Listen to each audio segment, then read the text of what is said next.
আসন্ন ত্রয়োদশ জাতীয় সংসদ নির্বাচন সামনে রেখে 237টি আসনে প্রাথমিক প্রার্থী ঘোষণা করেছে বিএনপি। এর মধ্যে বিএনপির সঙ্গে যুগপৎ আন্দোলন সংগ্রামে দীর্ঘদিনের মিত্রদের নাম অনুপস্থিত থাকায় ধারণা করা হচ্ছে বাকি 63টি আসন জোট ও শরিকদের জন্য খালি রাখা হয়েছে। বিএনপির শীর্ষ নেতারা জানিয়েছেন 63টি আসনের সবকটি জোটের জন্য নয়, বরং কিছু আসনে একাধিক শক্তিশালী প্রার্থী থাকায় সেগুলো অমীমাংসিত রয়েছে।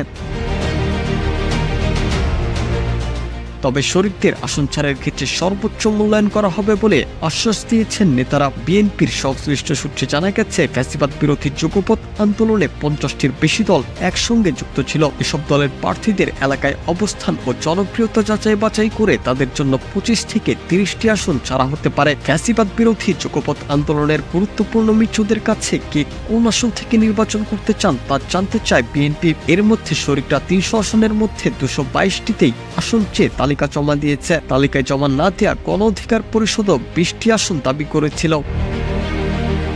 তবে সংশ্লিষ্ট সূত্রে জানা গেছে 25 থেকে 30টি আসন পেতে পারে বিএনপির আন্দোলনের শরিকরা।